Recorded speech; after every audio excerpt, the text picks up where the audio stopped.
You're 23 years old, fluent in Arabic and Farsi, and drowning in student debt when a man in a gray suit sits down across from you at a coffee shop. He knows your name.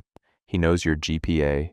He knows about the year you spent studying abroad in Jordan. He slides a business card across the table with nothing but a phone number on it. 3 weeks later, you're in a windowless room in Virginia taking a polygraph test. They ask you about every lie you've ever told, every drug you've ever tried, every person you've ever slept with. It's humiliating. It's invasive, but you pass. The training starts immediately. 6 months at the farm, they teach you how to lie without flinching, how to build a cover story so deep you start believing it yourself, how to spot a tail, how to lose one, how to kill someone with your bare hands if it comes down to it. You learn to sleep 3 hours a night and function like you slept 10. By the end, you don't recognize yourself anymore, and that's exactly the point. They break you down in ways you didn't think were possible. Week 3, they wake you up at 2 in the morning, throw a bag over your head, and simulate a kidnapping. You're zip-tied to a chair in a freezing room while someone screams questions at you in broken English. It's a test. Everything is a test. Your instructor tells you that 60% of your class will wash out before graduation. You watch it happen. The guy who bragged about his military background quits after the interrogation resistance training. The woman who spoke 6 languages has a breakdown during the surveillance detection course. You almost quit too. During week 9, they make you recruit a stranger at a bar, convince them to share classified information, all while your instructors watch from across the room. You fail twice. The third time, you succeed and you feel sick about how easy it was. They teach you how to hack phones, plant bugs, forge documents, and cross borders without leaving a trace.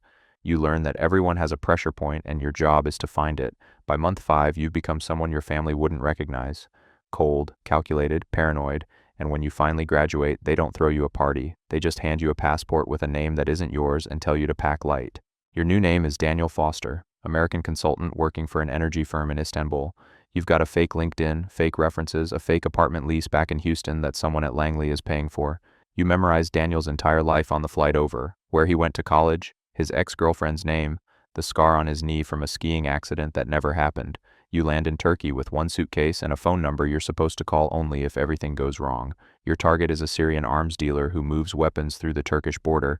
Your job is to get close to him, gain his trust, and find out who's supplying him.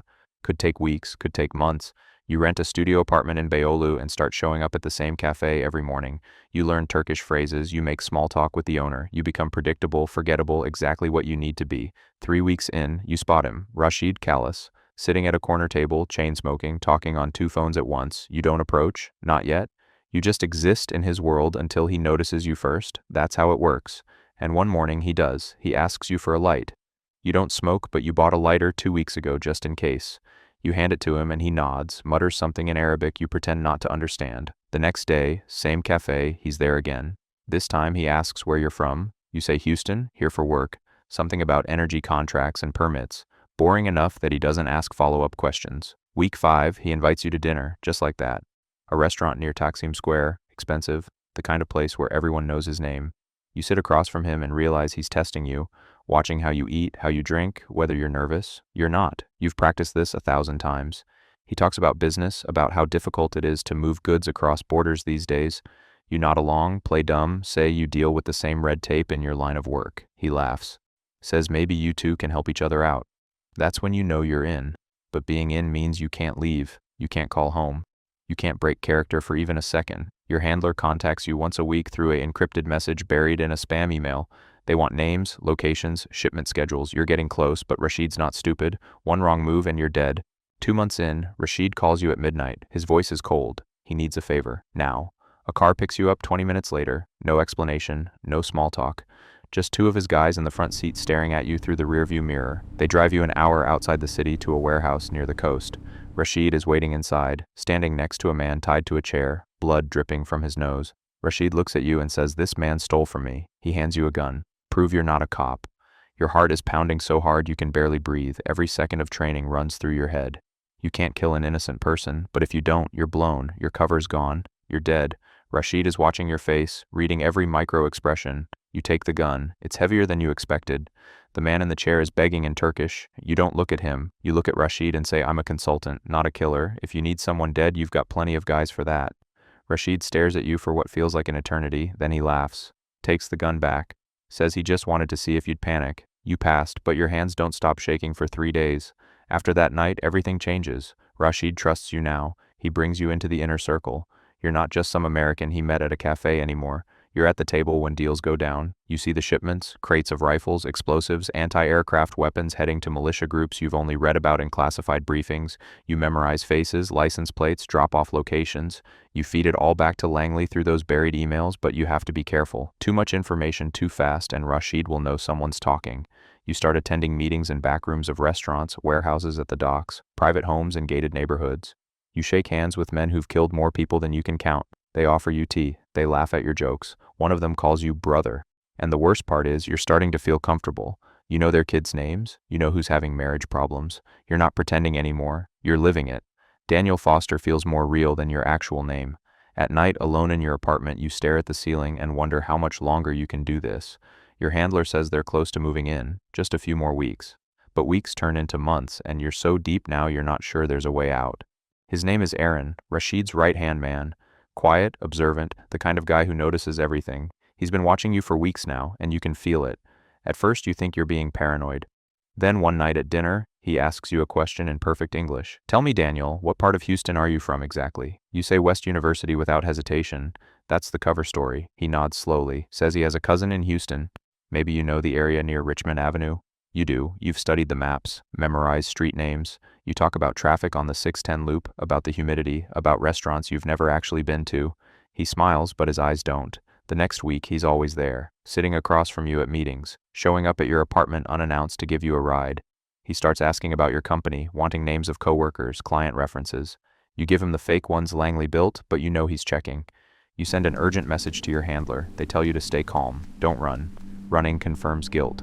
But Aaron isn't stupid. 2 days later, he corners you outside the cafe, leans in close and says, "I don't trust you. And when Rashid finds out what you really are, I'm going to watch him put a bullet in your head." You don't flinch. You can't. You look him dead in the eye and say, "If you really thought I was a rat, I'd already be dead." You walk away like your heart isn't trying to explode out of your chest. That night you don't sleep.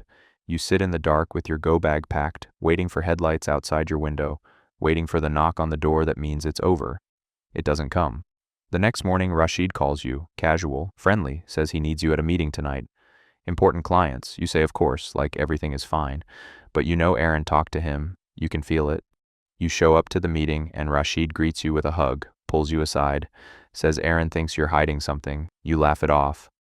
Say Aaron's paranoid, probably jealous that you're getting close to the operation. Rashid nods, but there's something in his eyes, a flicker of doubt. He tells you to prove yourself. There's a shipment coming in tomorrow night. He wants you there.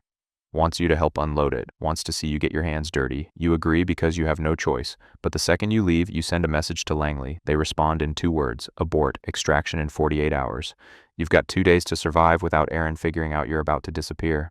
The extraction happens at 4 in the morning. A speedboat off the coast of Izmir. No lights, no noise, just you running through dark streets with a bag on your back and Aaron's voice screaming your name somewhere behind you. You don't look back. You jump into the water and swim until your lungs are on fire. They pull you into the boat and you collapse, coughing up seawater, shaking so hard you can't stand. The agency flies you to a safe house in Greece, then Germany, then finally back to Virginia. But the second you land on American soil, it hits you. You don't know who you are anymore. They debrief you for 2 weeks. Same questions over and over. What did you see?